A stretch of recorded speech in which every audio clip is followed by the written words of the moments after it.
pray with me? For the changing of seasons, for your unchanging presence, we give you thanks. Speak now and speak always to us, O God. Amen. Amen. If you need to get somewhere these days, what's the first thing you do? You pull out your phone, you go to Google Map. Anyone remember MapQuest? Yes. Seems like dark ages again. Remember real maps? Yes. Jerry's not here this morning, so I'm going to share a story about her this past week. She knows I'm planning to share this. Jerry and Julie and I got a chance to go see Elsa about a week and a half ago, and on our way back down from New Hampshire after a really nice time together, we got a little turned around in a bit of traffic just outside of Boston, and I was driving, and suddenly I hear from the back seat Jerry start laughing loudly, and Julie saying to me, "Rob, I'm pretty sure we're on a sidewalk." They could have been right. I had my hunches that I thought we were on a small road, but indeed I turned around and we went back into a traffic jam and found our way back home. Indeed, we sometimes over-rely these days on GPS and such electronic devices to our own demise at times. Now, I want us to imagine something that might be troubling for some of you. Imagine having no such access to technology, no Google Maps, no phones, no reception. And with no such modern navigation, picture yourself needing to traverse 2,500 miles across the wild Pacific Ocean that stretches before you. Fear and awe mixed together.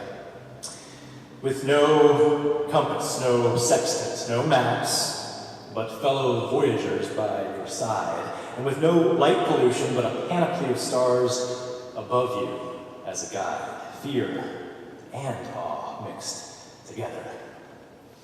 Hokulea. In 1973, a replica of an ancient double-hulled voyaging canoe with sails was built and launched to retrace the historic arrival of the first indigenous people who skillfully navigated their way from the Polynesian Marquesas Islands to Hawaii, somewhere between 300 and 600 or 800 in the Common Era. The Hawaiian anthropologists and indigenous navigators who made this vessel named it after a star, Hokulea, or the Star of Gladness. And you'll see on the front of your bulletin an artistic rendering by Herb Connie of this replica. The Star of Gladness. It's known by some scientists, including Arnold and others, as Arcticus or Alpha Boötis, the brightest star in the northern celestial hemisphere. The Star of Gladness has long been a beacon and a guide.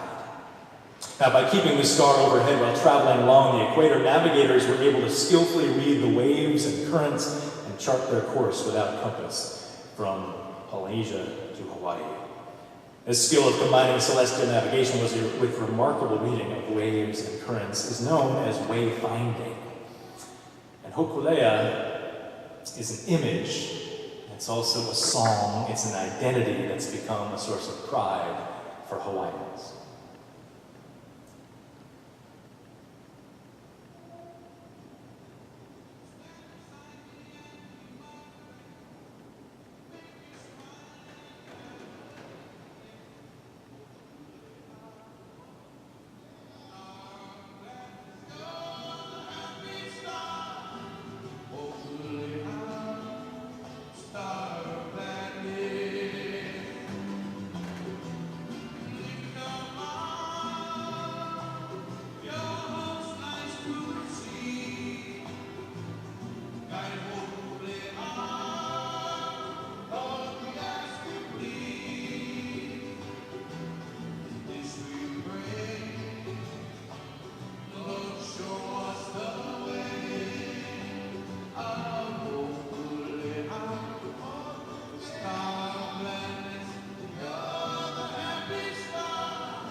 You may recognize that sacred voice, Israel, Kamake Voea Ole, someone who Kate is honoring today, Huslu, saying Over the Rainbow. This Hokulea image is something we got to experience in a profound way during our sabbatical this past May, where Becky Bowman and I had a chance to lead another Eco Stewards program week. This time it was tough. The location of Hawaii on Oahu, that is an incredible island in the middle of the sea. And thanks to a very generous grant, we were able to bring an inspiring group of 12, 20s to 30-somethings who are passionate about the nexus of faith and the environment to that sacred volcanic landscape, including some local emerging activist leaders here in Boston and other parts of the United States. We, however, did not arrive via a double-hulled sail canoe, thanks be to God in my opinion, but via Alaskan Airlines, much also to Rowan's delight. A side note, I must say, to occupy a 4.5-year-old, it's nice to offer him a Lego set during long flights over unoccupied seas. Now, some of you have heard during Adult Ed we gave 2 weeks ago, our theme for this Eco Stewards trip was Aloha Aina, or love of the earth. We spent our week exploring this concept of aloha and malaima aina, or care of the earth, that is a central piece of Hawaiian cultural and spiritual identity and practice. The care of land and sea, or aina and kai, is the same as care of neighbor or love of the divine. The concept of aloha, as many of us know, stretches far deeper than greeting or send-off. Besides this common meaning, the word aloha holds within itself all one needs to know about right interaction between the natural world. Insights described as an attitude or way of life, sometimes known as the spirit or way of aloha. Many in Hawaii right now are concerned that aloha has been co-opted, like many other Hawaiian images, from surfing to dancing, and has lost some of its meaning. And so there's a new campaign to reclaim the concept of living aloha. And on bumper stickers you see things like, respect your elders and children, live aloha. Live aloha, leave places better than you found them. Hold the door, hold the elevator, plant something, drive without rage, let others in, attend an event of another culture, return your shopping cart, get outside and enjoy nature, pick up other people's litter, create smiles. Live aloha. As part of our Aloha Aina week, we were deeply moved by an evening encounter with some of the members of the Polynesian Voyaging Society.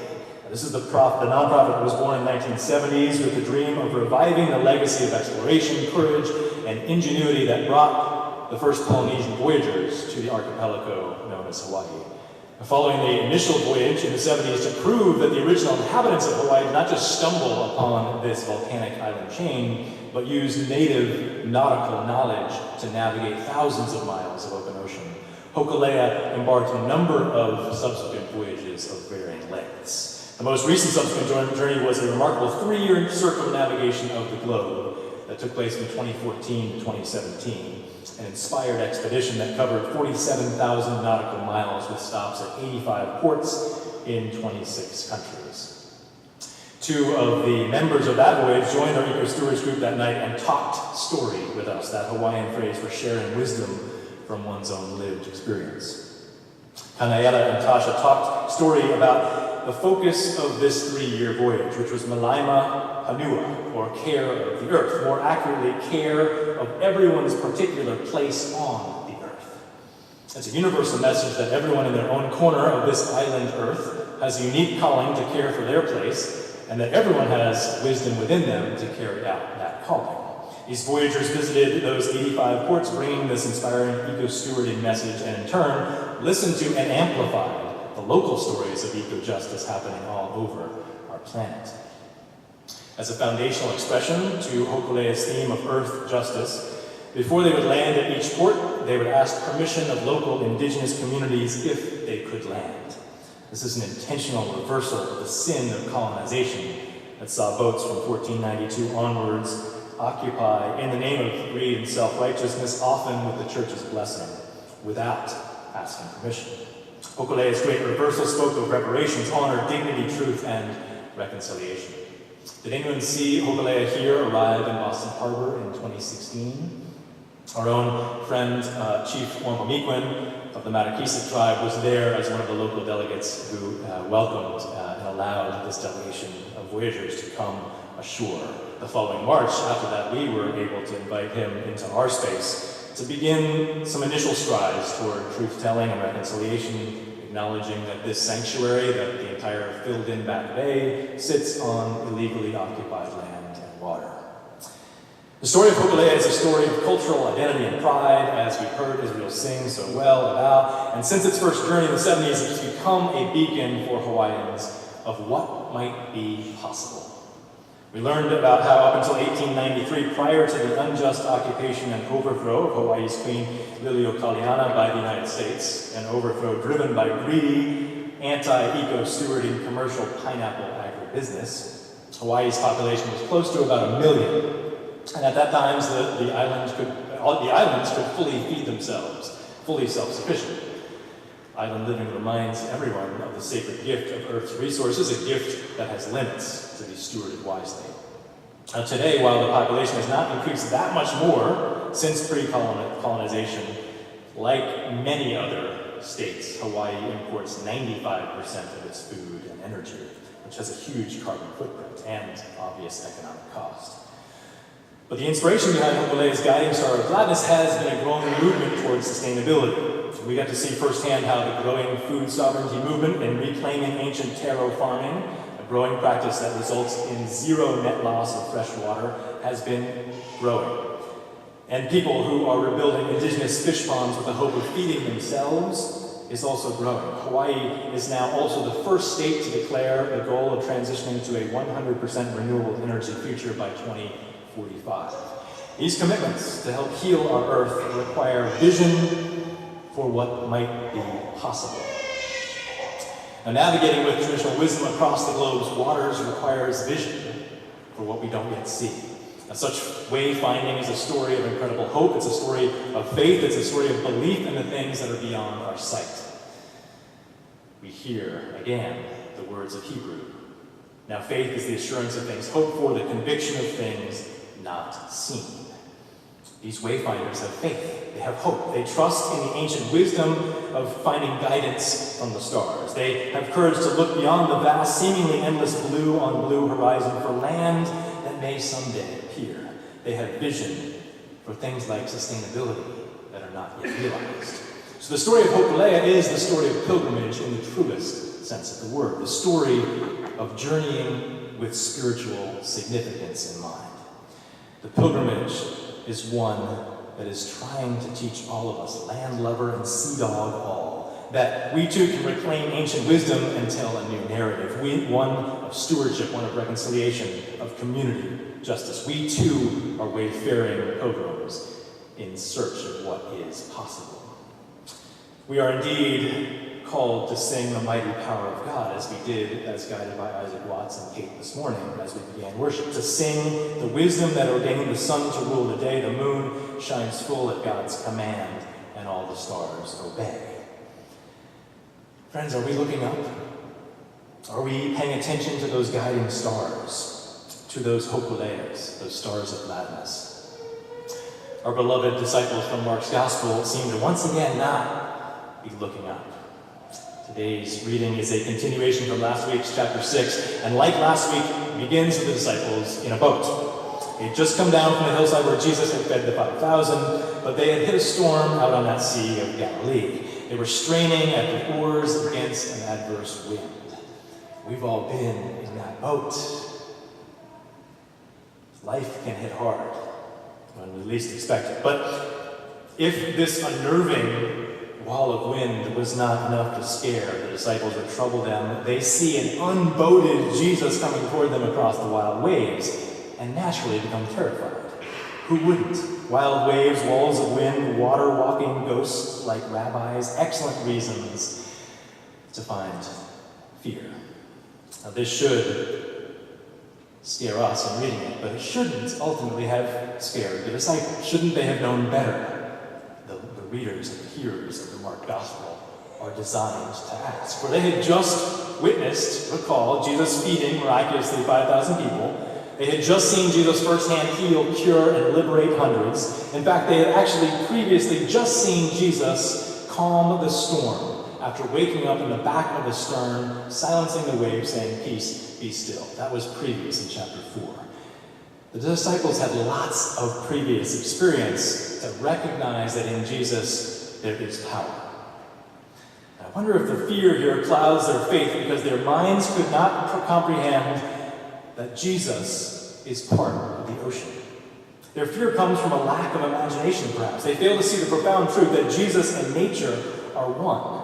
Jesus comes to them through the waves. He does not come above, but across, through, within, as part of the waves and the wind that cause them trouble. Jesus comes to them through the things that scare them. The text says the disciples did not understand about the loaves because their hearts were hardened. A peculiar verse.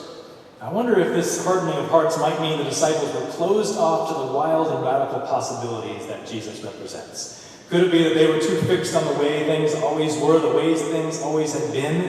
When faced with storms at sea, one may drown. When one tries to walk on water, one sinks. When one tries to feed 5,000 people with 5 loaves, one fails. Out of a devotion to the radical, out of a devotion to the rational past, they were closed off to the radical, sheer possibilities that Jesus might unsettle, loosen, and liberate. Closed off to a vision that in the presence of Jesus, real change can happen. Chains can fall off, the poor can find freedom, the suffering, wholeness, the fearful, faith. As Reverend David Luce puts it, it's as if the disciples hardened their hearts to the extraordinary and hugged the mundane. They refused to see the miraculous and clung to the predictable. We've all been there too. Fear is a theme that courses through not only this chapter 6, but the entire Gospel of Mark. The very last word in the Gospel is in fact fear. So they went out and fled from the tomb, for terror and amazement had seized them. They said nothing to anyone, for they were afraid. In Mark, fear seems to come with the journey. Our pilgrimage in faith is one that involves facing scary things. Ask anyone who has attempted to cross 2,500 miles of open, wild ocean, and I'm sure they have known moments of fear. Is anyone in this sanctuary someone who has not experienced fear in our walk of faith? Our gospel reminds us that there is no empty tomb without scary stories of doubt, denial, betrayal, and the cross. But the deeper gospel message is that in these things, in the times of fear, God shows up. When fear shows up, God shows up. In facing our fears and looking into the waves that crash around us, we can catch sight of resurrection. We can look through the tempestuous sea and envision peace. Be still. So, fellow travelers, as we encounter these texts, these stories, what frightens us? Fellow pilgrims, what unsettles us? The state of our world, politics of fear and exclusion. These are indeed scary days. When our anti-immigrant government's latest assault on the poor comes in the form of wanting to deny green cards to millions of immigrants who have committed, in their eyes, a grave crime, accepting basic needs of assistance of food, health care, and housing vouchers. Needs that should, in any other democracy, be considered a natural, guaranteed human rights. Right, these are indeed scary times.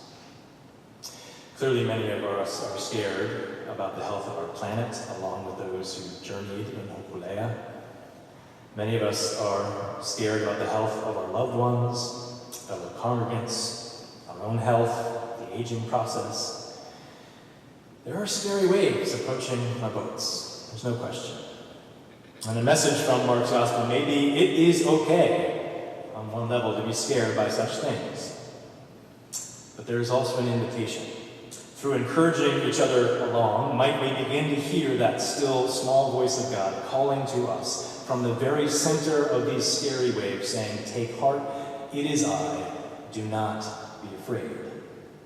And in this practice of looking for the compassionate one on the waves, we will no doubt begin to feel any disciple-like hardening of our hearts begin to soften. The fears beginning to be washed over by faith. Last Sunday, in our first of 2 installments, inspired by this sabbatical, around the theme of pilgrimage. We heard about St. Columba's journey of faith through fear from Ireland to Iona. We heard that we were invited to follow suit and get into our own coracle boats.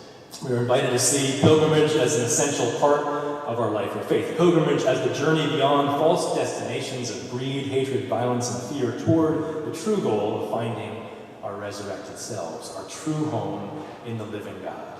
We were reminded that we are all people on the way, called to move, to be about Exodus, the way of liberation for all. Just as the arc of the mortal universe can feel too long, so too can these movements for liberation. But as former Secretary General of the United Nations, Dag Hammarskjöld, put it, the longest journey is the journey inward.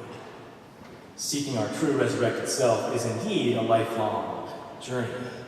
So friends, tarry not any longer. Let's make haste and get in those boats.